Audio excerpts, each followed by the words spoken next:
Assalamualaikum warahmatullahi wabarakatuh. Apa kabar semuanya? Semoga selalu dalam keadaan sehat walafiat. Amin ya rabbal alamin. Berbagi ilmu kita kali ini masih berkaitan dengan manajemen operasional. Dan topik yang akan kita bahas dalam video kali ini adalah strategi operasi. Manajemen operasional adalah suatu usaha pengelolaan secara maksimal, penggunaan semua faktor produksi yang ada, baik itu tenaga kerja, mesin, peralatan, bahan mentah, dan faktor produksi yang lainnya dalam proses transformasi untuk menjadi berbagai macam produk, baik barang maupun jasa. Bicara tentang pengelolaan, sudah pasti akan bersentuhan dengan strategi. Pengertian strategi menurut Christensen dapat ditinjau dari berbagai perspektif. Dari aspek ekonomi, diartikan sebagai alokasi sumber-sumber yang sifatnya jarang atau terbatas. Dari perspektif perusahaan, strategi merupakan satu kesatuan rencana perusahaan yang komprehensif dan terpadu yang diperlukan untuk mencapai tujuan perusahaan. Dalam perspektif militer, strategi diartikan sebagai penempatan satuan-satuan atau kekuatan-kekuatan tentara di medan perang untuk mengalahkan musuh. Selanjutnya, penggunaan sumber-sumber nasional untuk mencapai tujuan nasional merupakan pengertian strategi ditinjau dari perspektif politik. Strategi operasional merupakan fungsi operasional yang menentukan arah dan pengambilan sebuah keputusan yang terintegrasikan bersama strategi bisnis, di mana fungsi operasional adalah memproduksi barang atau jasa yang memberikan kontribusi besar terhadap tujuan organisasi. Hasilnya dapat diukur dengan jelas, baik berdasarkan produk atau jasa yang dihasilkan, proses teknologi yang dipergunakan, ataupun tujuan yang ingin dicapai. Strategi operasional menciptakan pola-pola pengambilan sebuah keputusan operasional secara konsisten. Beberapa ahli telah memberikan pendapat mengenai pengertian strategi operasional. Hayes dan Wheelwright mengartikan strategi operasional sebagai seluruh aktivitas yang berada dalam ruang lingkup perusahaan, termasuk pengalokasian seluruh sumber daya perusahaan yang dimiliki. Strategi operasional juga diartikan sebagai suatu pola yang konsisten dalam keputusan-keputusan operasi.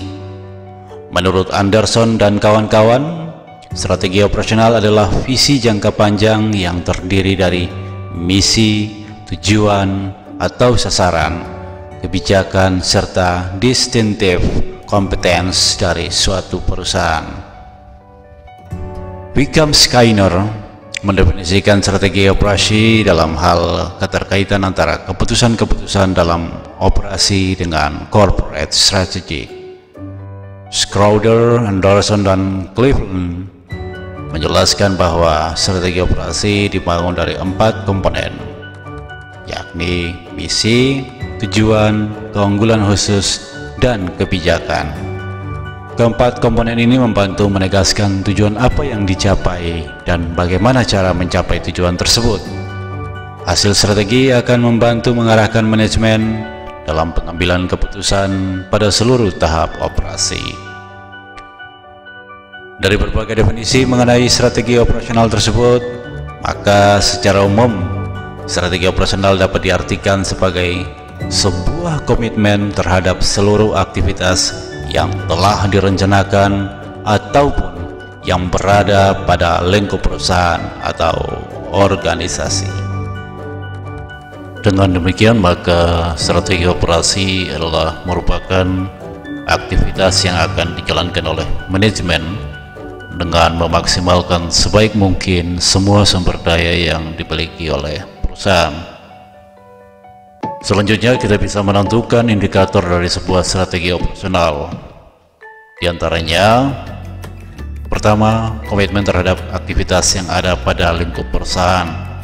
Kemudian yang kedua, keadaan perusahaan yang ada saat ini dan yang masih direncanakan.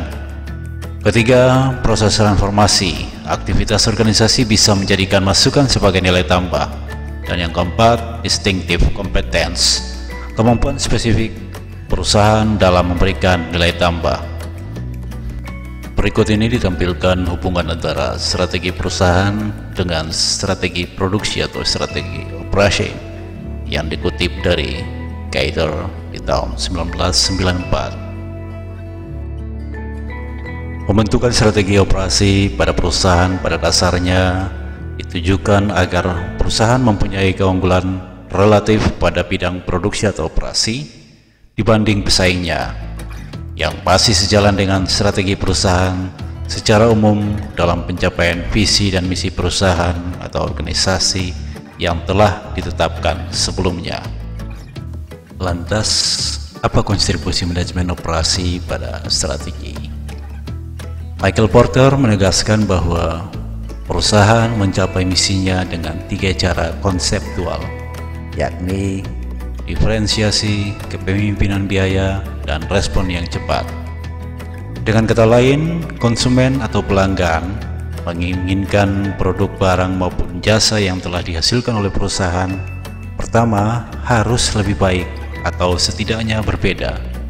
Kedua, lebih murah. Dan yang ketiga, lebih cepat. Manajer-manajer operasional menerjemahkan konsep-konsep strategik ini menjadi pekerjaan nyata yang harus diselesaikan, sebagaimana terlihat pada hasil riset Miller dan Roth di tahun 1994 yang kemudian dikutip oleh Barry Render dan Jay Hajar dalam bukunya di tahun 2001 yang ditampilkan dalam gambar ini, di mana beberapa keputusan operasi yang digunakan oleh beberapa perusahaan ternama telah menjadikan mereka unggul pada saat itu dibandingkan pesaingnya. Sebagai contoh misalnya Sony, Compaq, Southwest Airlines, Pizza Hut, Federal Express, Motorola, dan IBM. Dalam praktek, ketiga konsep keunggulan bersaing dari Porter sering diterjemahkan menjadi 6 strategi yang terlihat pada gambar tersebut, yakni fleksibilitas, harga rendah, pengiriman, kualitas, layanan purna jual, dan lini produk yang luas. Dalam manajemen operasional, terdapat 10 keputusan yang mendukung misi dan menerapkan strategi. Di antaranya yakni pertama, mutu atau kualitas. Harapan pelanggan terhadap kualitas produk harus ditentukan dan kebijakan serta prosedur dibangun untuk mengidentifikasi serta mencapai mutu yang ditetapkan. Yang kedua, desain barang dan jasa. Desain produk mendefinisikan sebagian besar proses transformasi. Keputusan mutu, biaya, dan sumber daya sangat berhubungan dengan desain.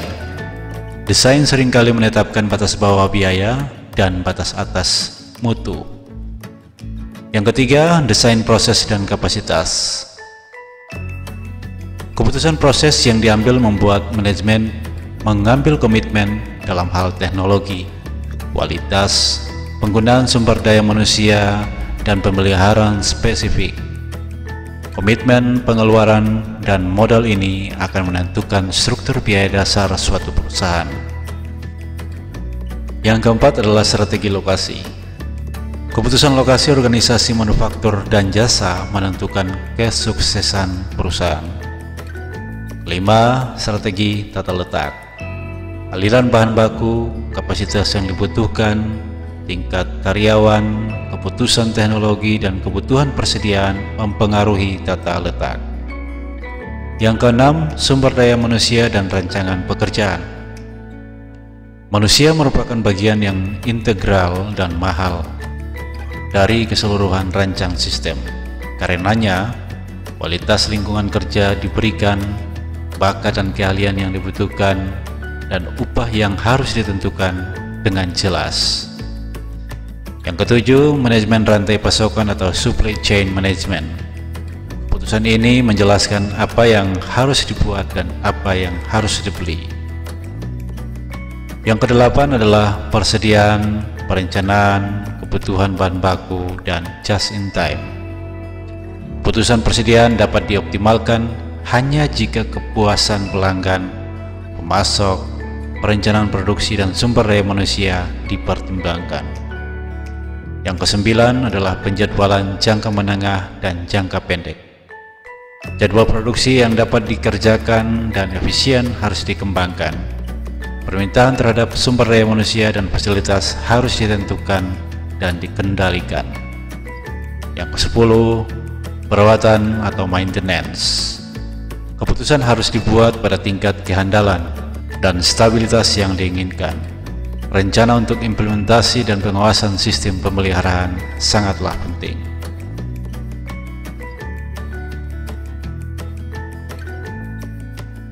Baik sahabat, pembahasan tentang strategi operasi untuk sementara kita akhiri, dan akan kita lanjutkan pada video-video yang lain. Tetaplah berbagi ilmu, berbagi kebahagiaan untuk semua orang. Terima kasih. Assalamualaikum warahmatullahi wabarakatuh.